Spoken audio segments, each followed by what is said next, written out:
no livro de 1 Samuel, capítulo 17. 1 Samuel,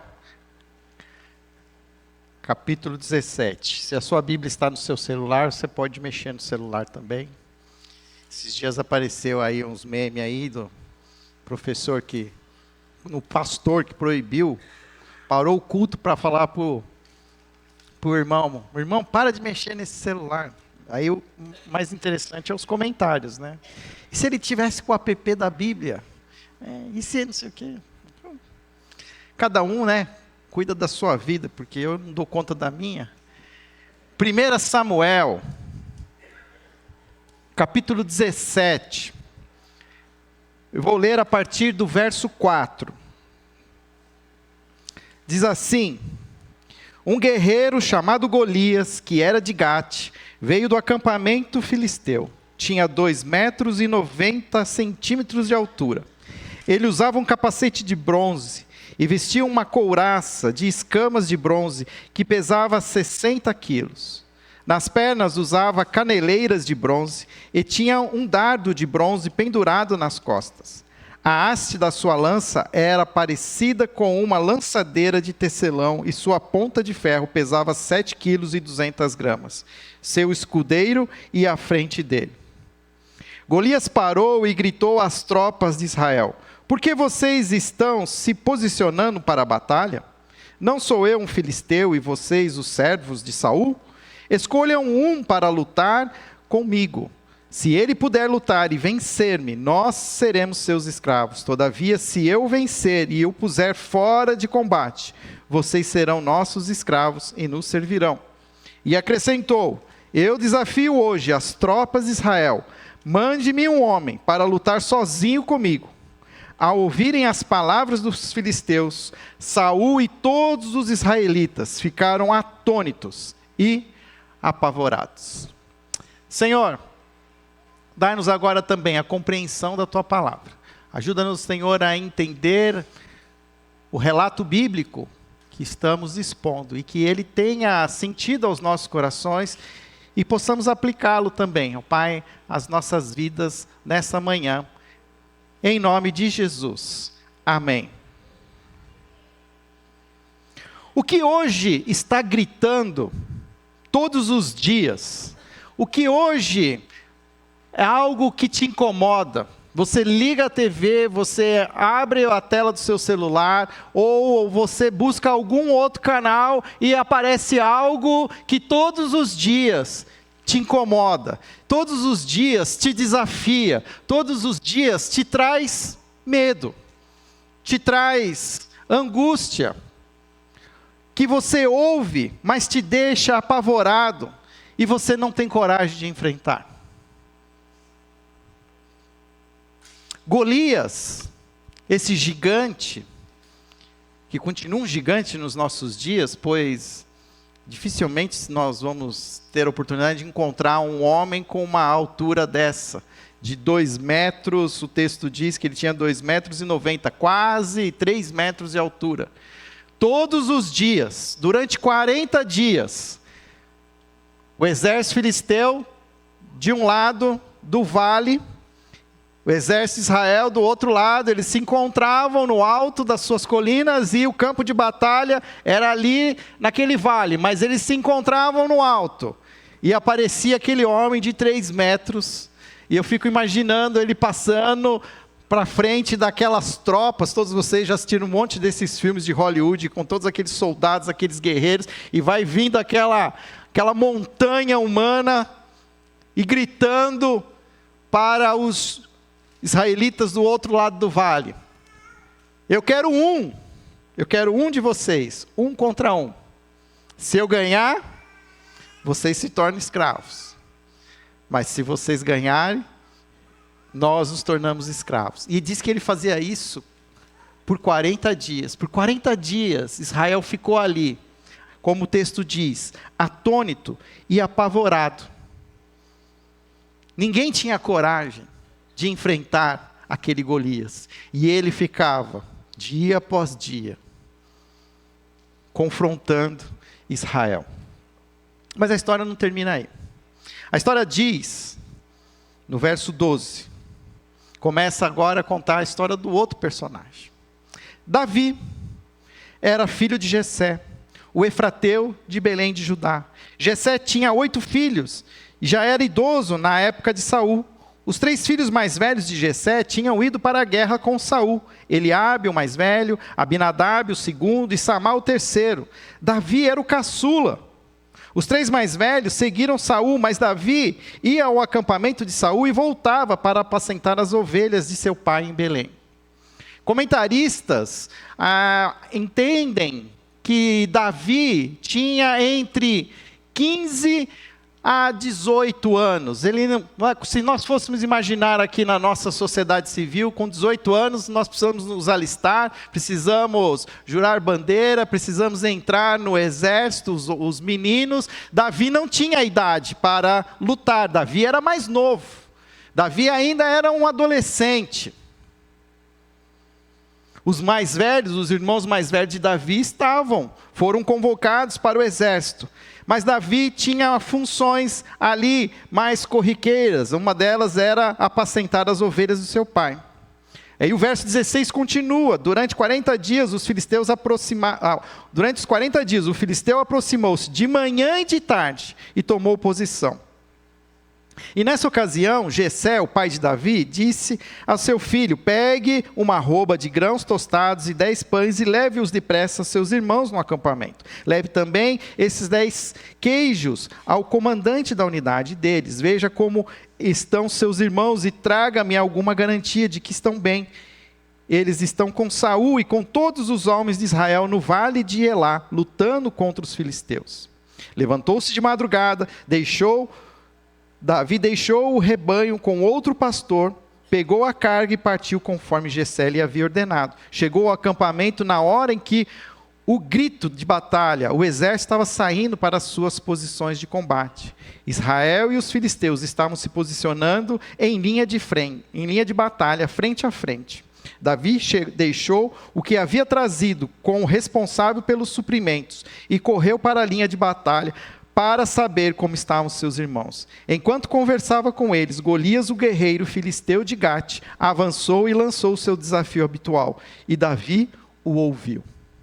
Quando os israelitas viram o homem, todos fugiram cheios de medo. Davi não estava sabendo o que estava acontecendo. Ele não estava na batalha naquele momento. Mas o seu pai manda ele ir lá, leve lá uma porção de cereais, leve esses pães, leve esses queijos, e aproveite e dá uma espiadinha para ver se os seus irmãos estão bem.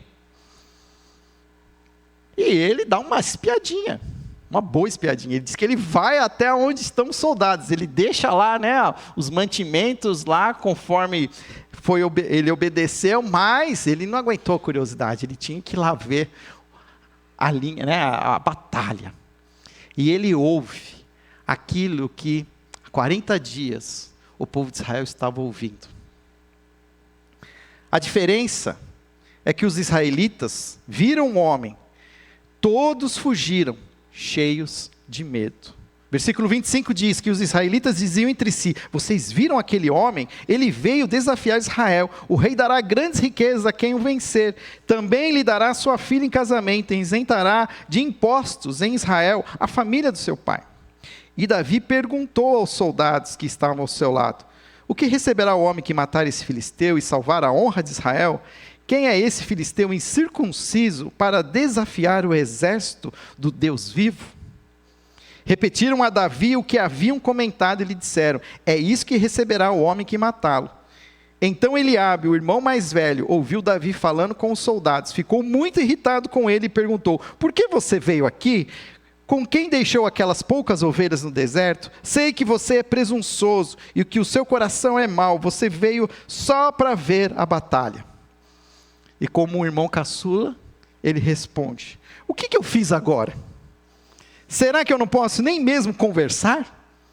Ele então se virou para o outro e perguntou a mesma coisa. E os homens responderam-lhe como antes.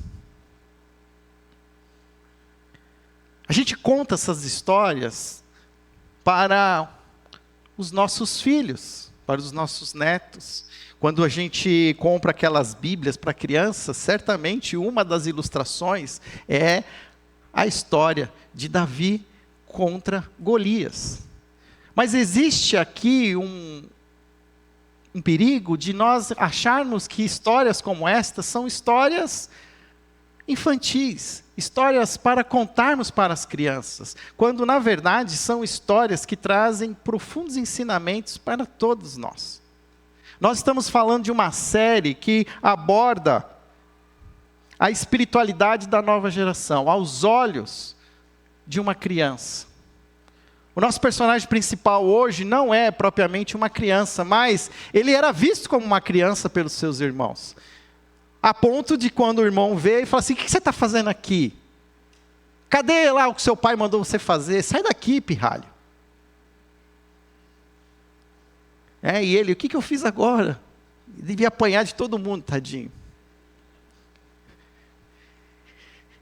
Mas há uma diferença em Davi. Davi tinha uma intimidade com Deus que nenhum daqueles homens mais velhos tinha. Porque toda vez que Golias confrontava aquele povo recuava, aquele povo tinha medo, se apavorava, aquele povo focava no tamanho da encrenca. Mas eles se esqueciam do tamanho do Deus deles. Davi, lógico, chamou atenção o tamanho daquele guerreiro, chamou atenção a maneira como ele se portava, chamou atenção a violência do seu discurso. Mas Davi nunca esqueceu quem era o Deus dele. Aqueles tempos de Davi no pasto, cuidando das ovelhas, com certeza foram momentos de contemplação. Foram momentos onde ele tinha tempo para estar com Deus. E ele entendeu quem era o Deus dele. Ele conheceu aquele Deus e ele sabia do que aquele Deus era capaz. A ponto de que Davi nunca havia lutado, nunca havia pego em armas. Mas ele achava inadmissível, como ele diz, que um incircunciso falasse aquelas coisas do Deus de Israel. Davi se indignou. Muitas vezes nos nossos dias, nós temos ficado apavorados, sim, com muitos dos Golias que têm aparecido. E quais são os Golias que têm aparecido nos nossos dias?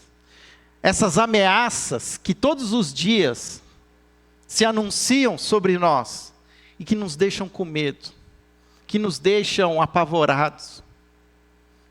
Você deixaria o seu filho enfrentar um Golias de hoje? Você está preparado para permitir que o seu filho lute com os Golias de hoje? Como pai que eu sou, eu muitas vezes fico inseguro. Será que já estão prontos? Será que eles têm capacidade para enfrentar? Nós, os mais velhos, sabemos de tantas coisas, já apanhamos tanto da vida, carregamos tantas feridas, marcas, cicatrizes. Mas também podemos abusar do zelo e do cuidado dos nossos filhos, mantendo-os em redomas e não permitindo que eles se exponham, quando muitas vezes são estes jovens que têm a coragem suficiente para enfrentar os desafios dos nossos dias. É difícil entender isso, porque é fácil contar, mas quando a gente olha para o chão da nossa casa, quem é que quer colocar os nossos filhos em risco? Quem é que quer deixar que um dos nossos netos enfrente, cara a cara, um Golias dos nossos dias? Uma das vantagens que Davi tinha era a sua confiança em Deus. Davi tinha plena confiança de que ele não sabia exatamente como ele ia derrotar Golias, mas ele sabia que se ele se prontificasse, Deus ia cuidar. Deus ia providenciar um jeito de Golias ser derrotado.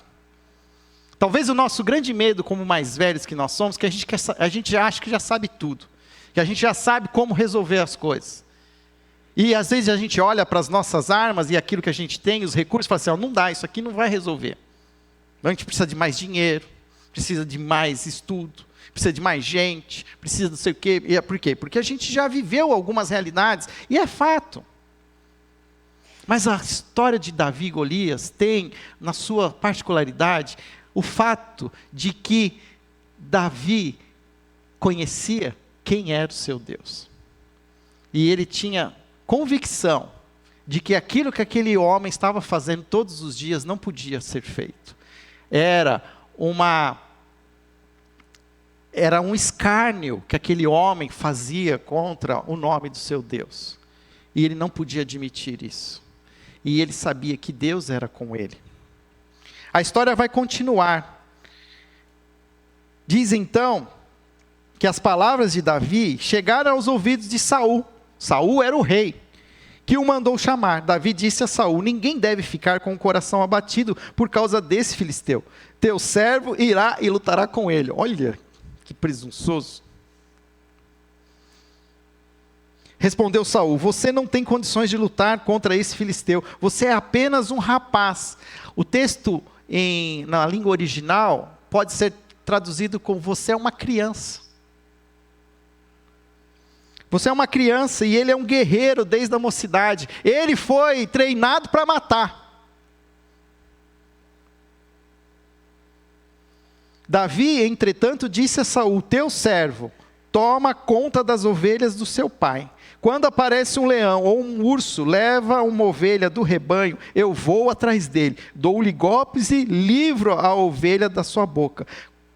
Quando se vira contra mim, eu pego pela juba e lhe dou golpes até matá-lo. Teu servo pôde matar um leão e um urso, esse filisteu incircunciso será como um deles, pois desafiou os exércitos do Senhor. E olha o versículo 37, o Senhor que me livrou das garras do leão e das garras do urso, me livrará das mãos desse filisteu. Davi não era um calouro. Davi já havia experimentado da força do Senhor.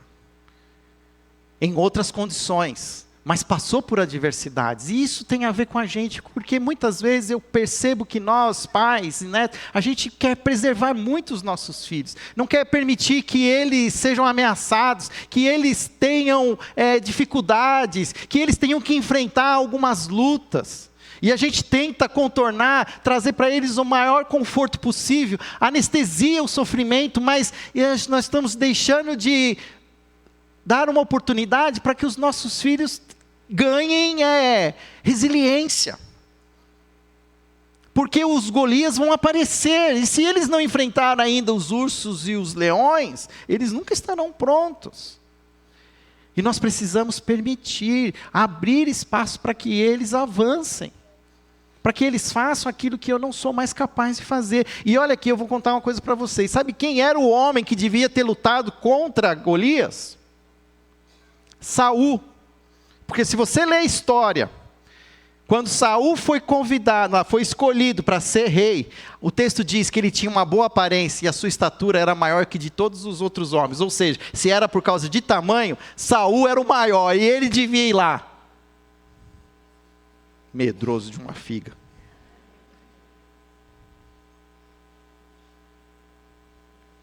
Mas Davi tinha confiança no Senhor.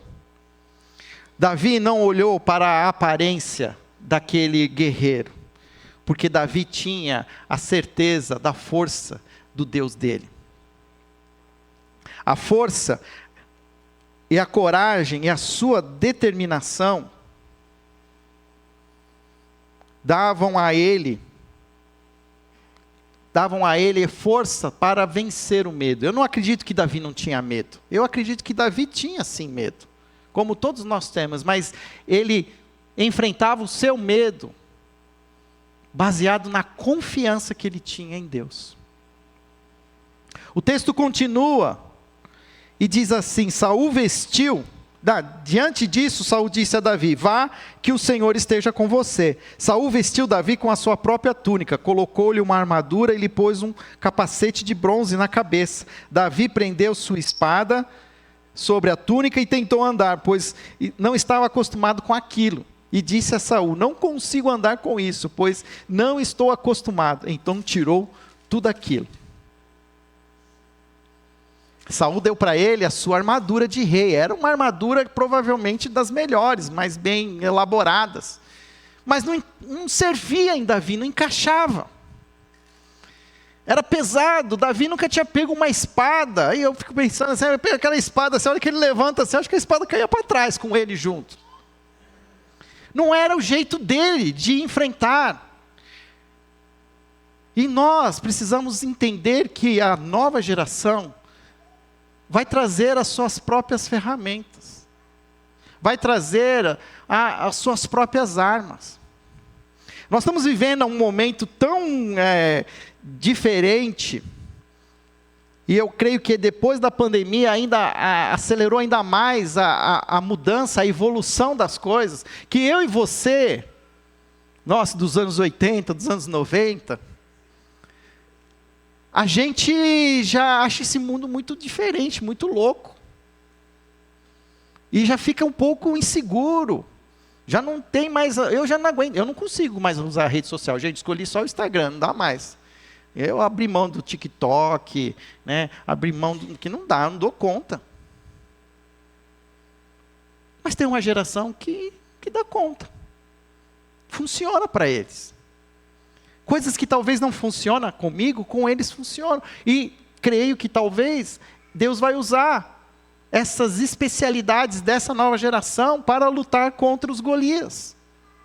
E olha o que acontece, diz lá, que ele então tira tudo aquilo, e no verso 40 ele diz assim: em seguida pegou o seu cajado, escolheu no riacho 5 pedras lisas, colocou-as na bolsa, isto é, no seu alforje de pastor, e com sua tiradeira na mão aproximou-se do filisteu.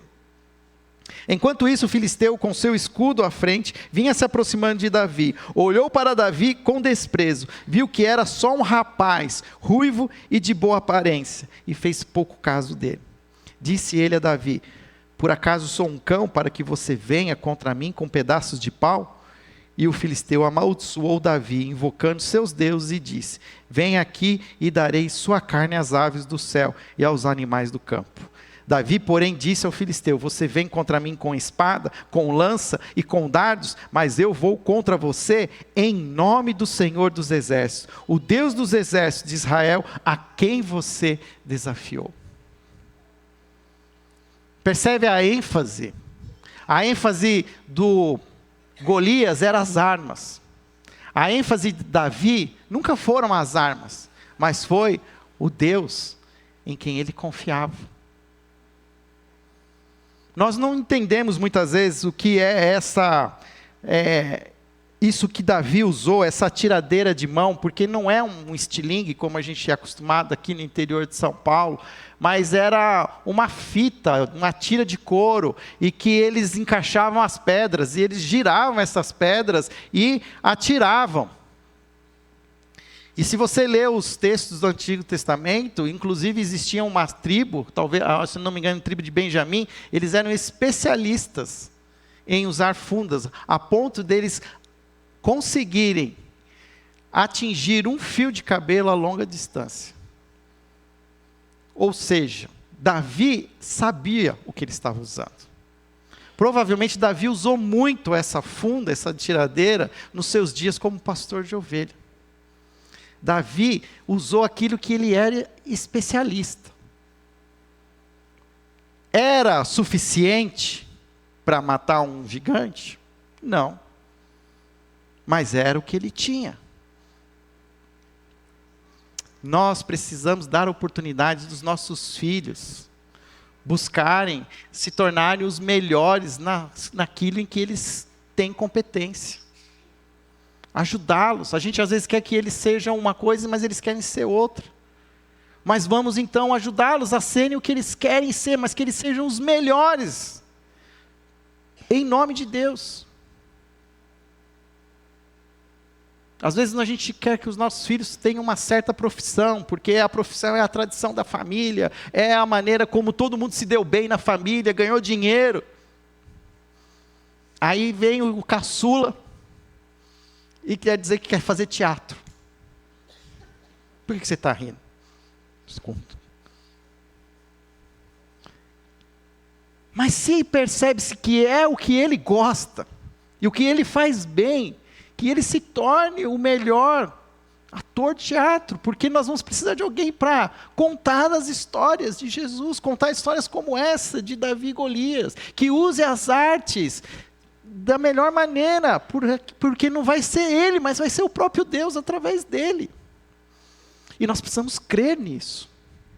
Nós precisamos crer e liberar os nossos filhos nesse sentido.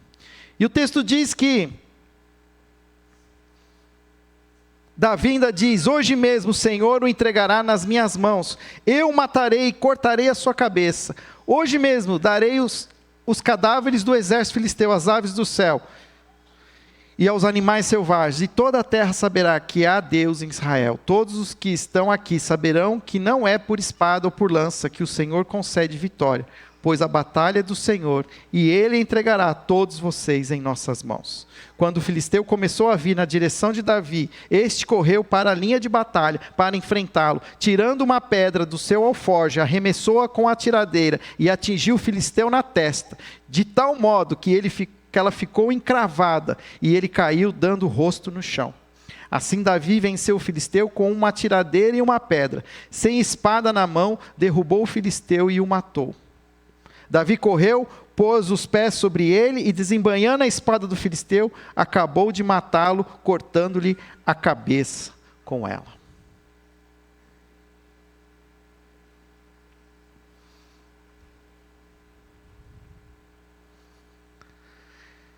Deus usa, muitas vezes, pessoas improváveis para resolver situações que ninguém consegue resolver. E nós precisamos entender que, em algum momento, nós precisamos deixar que a nova geração assuma a frente da batalha. Nós vamos, como exército, nos mantermos na retaguarda. Estaremos ali prontos, mas em algum momento alguns dessa nova geração vão se prontificar a enfrentar aquilo que para nós achamos a maior loucura. E nós vamos dar a eles a oportunidade. A nova geração tem um papel fundamental na obra de Deus. Muitas vezes as pessoas mais jovens são subestimadas por sua falta de experiência ou por não se encaixarem nos padrões estabelecidos. E Deus vê além das aparências e capacita aqueles que confiam nele. Assim como Davi, os jovens de hoje têm um potencial para fazer grandes coisas em prol do reino de Deus. Eles possuem energia, possuem entusiasmo e uma visão, aqui entre aspas, uma visão fresca, sem contaminações. São capazes de romper com tradições ultrapassadas e trazer inovação para a igreja. É importante encorajar e investir na nova geração, oferecendo oportunidades de crescimento espiritual e de liderança, apoiá-los em suas paixões e talentos. Quando a gente pensa num ministério infantil na nossa igreja, o Primeira Kids, nós estamos pensando exatamente nisso, numa academia de líderes. Nós estamos querendo acolher os nossos filhos, as nossas crianças, para que eles comecem a se fortalecer, a conhecer esse Deus, a conhecer do que Ele é capaz, para que eles cresçam com vitalidade, com força, com energia, e no momento oportuno eles possam estar prontos para enfrentar os desafios. Quando a gente fala que o mês de agosto é um mês laranja, é porque nós cremos numa filosofia conhecida como pense laranja, a união da igreja. A igreja é a luz do mundo, a cor amarela simboliza a igreja. As famílias, nas famílias está o amor de Cristo, a salvação, a cor vermelha. Quando o vermelho e o amarelo se juntam, essas duas cores em combinação formam a cor laranja. E o que nós estamos dizendo é que igreja e famílias precisam se unir para contribuir com a formação espiritual dos nossos filhos, de uma nova geração. A nossa sociedade hoje coloca uma agenda de ensino para os nossos filhos, e eles passam muito tempo fora de casa. Mas quando eles estão em casa, nós precisamos ajudá-los e alimentá-los, não só com os nutrientes necessários para uma boa nutrição, mas também alimentá-los, biblicamente falando. Alimentá-los com a nossa oração, com o nosso cuidado, com os nossos conselhos, com os nossos ensinos, e treiná-los. Eu vejo quantas vezes nós, pais, nos esforçamos para pagar as melhores escolas, as melhores faculdades, para que os nossos filhos se tornem os melhores profissionais. E isso é muito certo. Mas a gente não pode negligenciar que a gente precisa também equipar os nossos filhos para se tornarem verdadeiros discípulos de Jesus, prontos para enfrentar quer que sejam as circunstâncias.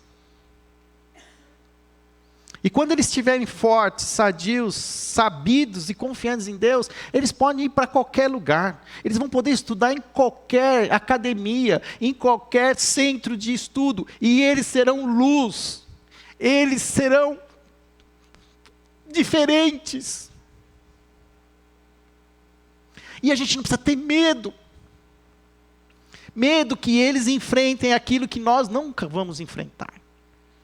Porque já passou o nosso tempo.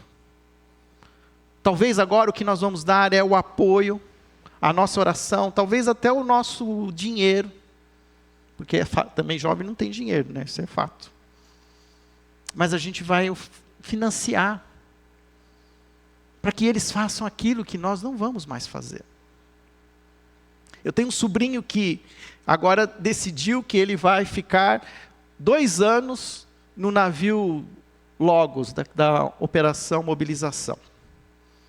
Aí você fala assim, tem 18 anos, vai fazer uma faculdade, o que você vai inventar de ficar no navio? Mas ele, olhando a sua história, a sua vida, você percebe que ele tem uma paixão, e ele quer se comprometer com o evangelho, ele quer se tornar um missionário. Então, vamos mandar ele para o navio. Que ele aprenda, que ele se torne o melhor missionário. E nós precisamos estar sensíveis ao que os nossos filhos desejam. E ajudá-los a não só alcançar objetivos terrenos, mas objetivos sobrenaturais. Porque realmente, hoje, os Golias são muitos. Os Golias são... Tem um Golias novo para cada dia. Quando termina a história, o texto diz que Saul pergunta quem é o pai de Jessé. E talvez aqui tenha uma coisa a ver, porque diz que a família ia ficar isenta de impostos. Era uma das promessas para quem... Então Saul queria conhecer a família de Jessé. E lá no versículo 57, diz assim: e o rei ordenou, descubra quem é o pai dele. Logo que Davi voltou, depois de ter matado o filisteu, Abner levou para perante Davi, e Davi ainda segurava a cabeça de Golias. E Saul lhe perguntou, de quem você é filho, meu jovem? Respondeu Davi, sou filho do teu servo, Jessé de Belém. 1000 anos depois, no mesmo povoado de Belém, Deus enviou seu filho, assim como Jessé havia enviado seu filho Davi.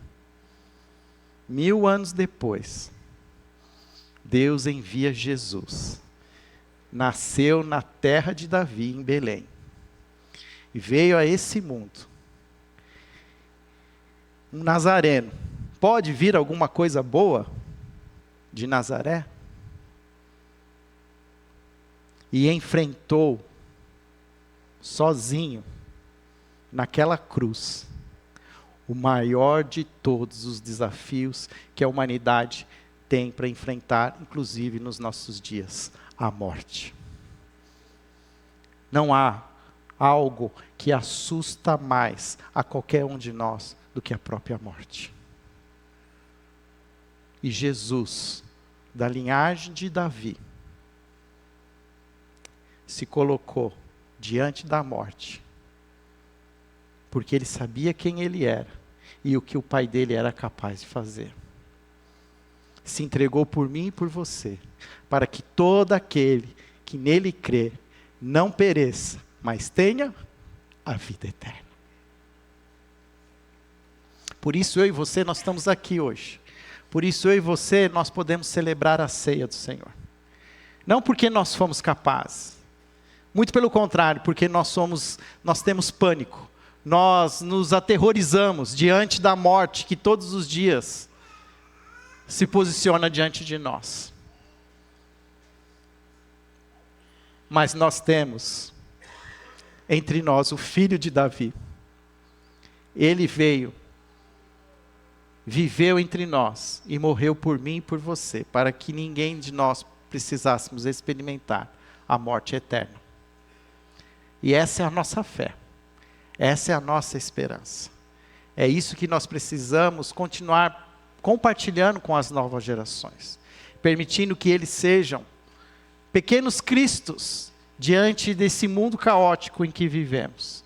Eu e você não temos mais coragem, não temos força, mas os nossos filhos podem ter. Nossos filhos, nossos netos, nossos sobrinhos. Existe uma nova geração sem pai. Existe uma nova geração sem pessoas adultas que os discipule, que os treine, que os tornem pequenos Davis, prontos para enfrentar os desafios dos nossos dias. Por isso eu quero convidar você, que faz parte da Igreja de Cristo, você que um dia confessou Jesus como seu Senhor e Salvador, que batizou-se, testemunhando publicamente que Jesus é o seu Salvador, a participar desse memorial, onde trazemos à memória o sacrifício de Jesus na cruz, que nos faz lembrar por que nós estamos aqui, e por que nós não temos medo, por que nós, muitas vezes sem saber as respostas, nós seguimos em frente, porque nós temos um Deus que já provou o seu amor por nós, através de Jesus. Eu pedi para que alguns jovens viessem nos ajudar, jovens que são os pequenos Davis dos nossos dias, prontos já, competentes, jovens que já são até profissionais, já ganham o seu próprio dinheiro, e nós precisamos empoderá-los, dizer: vá com a sua força, poderoso guerreiro, o Senhor é contigo. Quando celebramos a ceia, nós estamos trazendo à memória o sacrifício de Jesus na cruz. Lembramos do seu amor por nós, a sua graça.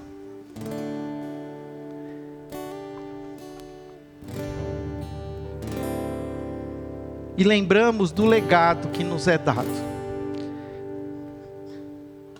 Como estamos lidando com esse legado?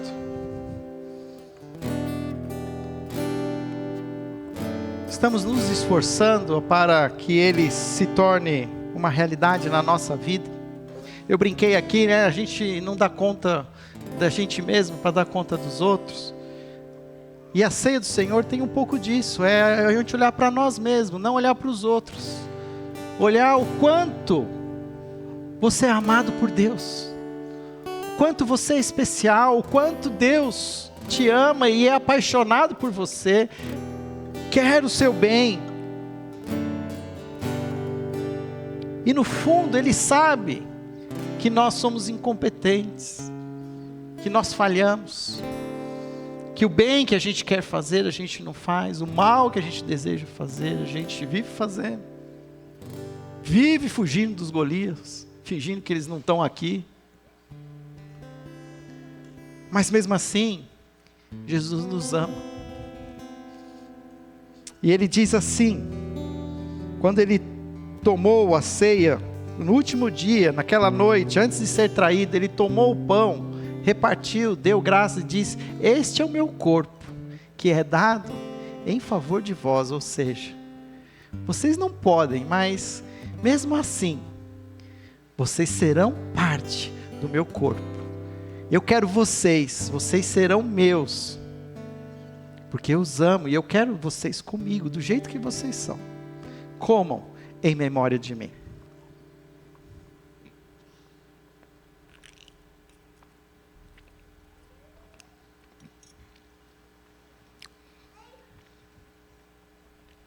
Essa adoção, ela exigiu o sacrifício de Jesus. Exigiu que o sangue de Jesus fosse derramado naquela cruz.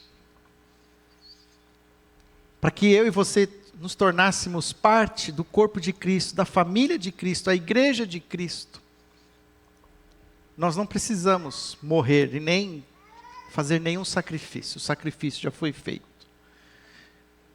Jesus, diante dos seus discípulos, tomou o cálice e disse: este cálice é a nova aliança com o meu sangue, o sangue de Cristo. Não é o seu sangue, não é o meu sangue, não é o nosso sangue, o sangue de Cristo. Bebam em memória de mim. Senhor, obrigado por podermos relembrar tão grande amor por nós na cruz. E hoje, ó Pai, nos colocamos diante de Ti e clamamos como aquele cego: Jesus, filho de Davi, tem misericórdia de nós. Tem misericórdia de nós, ó Pai. Tem misericórdia da sua igreja. Ajuda-nos, ó Pai, a sermos cada vez mais parecidos contigo, com teu Filho Jesus.